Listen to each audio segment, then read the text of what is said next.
Assalamu alaikum wa rahmatullahi wa barakatuh mes frères et sœurs. J'aimerais faire une vidéo où je voudrais parler de l'avenir sombre des musulmans de France.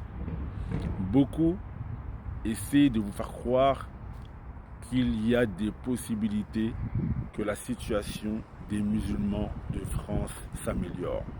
Et ça mes frères et sœurs, c'est totalement faux. Moi je me rappelle avant, lorsque j'étais jeune, je me suis converti à l'islam il y a 15 ans. Les femmes en France pouvaient mettre le niqab. Il y avait de la religiosité dans les mosquées. Dans la ville où j'habitais, il y avait au moins 7 mosquées. On avait une certaine liberté de culte. On avait une certaine liberté pour pouvoir pratiquer notre religion. Lorsqu'il y avait le Jumu'ah, l'imam il montait sur le minbar, il pouvait à peu près parler de tous les sujets religieux sans craindre que le lendemain, il n'y ait des policiers qui viennent taper à sa porte. Après, on a eu l'époque Sarkozy où ça a commencé à se corser. Après, on pensait qu'avec Hollande, ça allait être mieux parce qu'il était de gauche, mais ça a été pire sous Hollande au moment des attentats contre Charlie Hebdo. Il y avait des sœurs qui, chez elles devaient dormir avec leur gilbeb, je me rappelle, parce qu'il y avait des perquisitions dans toutes les maisons. Le prophète sallallahu alayhi wa sallam, il nous dit dans un hadith, il n'y a pas une époque qui vient sans qu'elle soit pire que celle qui l'a précédée. Ça veut dire, et il a dit jusqu'à ce que vous rencontrez votre Seigneur.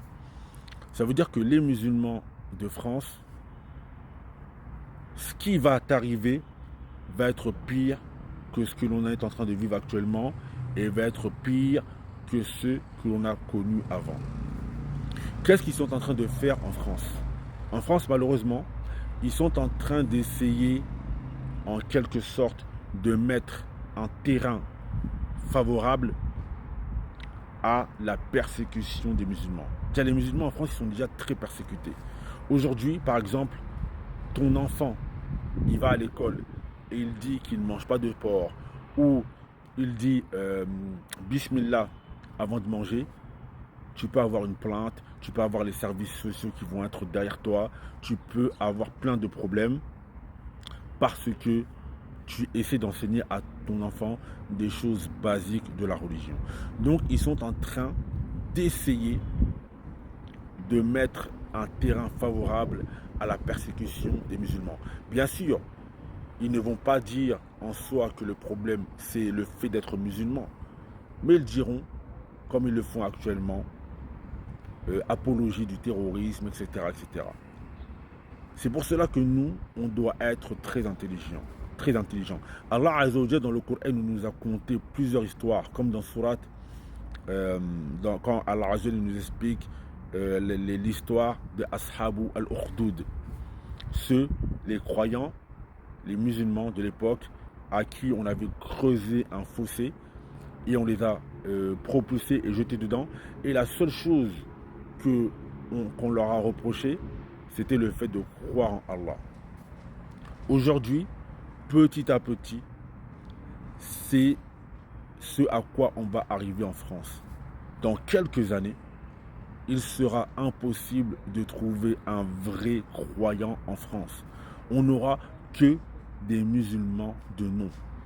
Des gens qui s'appelleront musulmans, des gens qui s'affilieront à l'islam, mais qui, en vérité, derrière, il n'y aura aucune religiosité. Et celui qui essaiera d'être ferme et de se cramponner à sa religion, il aura des très gros problèmes. De ce fait, qu'est-ce que les musulmans aujourd'hui ils doivent faire?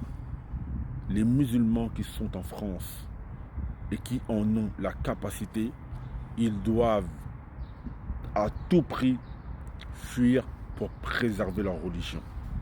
Je répète, les musulmans qui sont en France et qui en ont la capacité, ils doivent essayer de tout faire pour fuir leur religion parce qu'il va arriver un moment, et ça peut arriver très vite, vous n'aurez le choix entre votre religion et la mécréance. Et si vous voulez vous cramponner à votre religion, vous allez avoir des gros problèmes. Ça pourra être des problèmes financiers, ça pourra être de la prison, ça pourra aller jusqu'à des sévices corporels. Donc mes frères et mes sœurs, ça c'est vraiment un appel que je vous fais. Quittez ce pays le plus vite possible. Parce que ce que je dis là, ça peut arriver très très vite. Allah Azza wa Jalla nous l'a compté. Et ce que Allah Azza wa Jalla nous raconte dans le Coran, c'est pour qu'on tire des leçons. Parce que c'est des choses en fait, qui n'arrivent pas qu'aux autres. C'est arrivé à des croyants avant, ça peut se reproduire. Qu'Allah Azza wa Jalla vous préserve mes frères et sœurs. Wassalamu alaikum wa rahmatullahi wa barakatuh.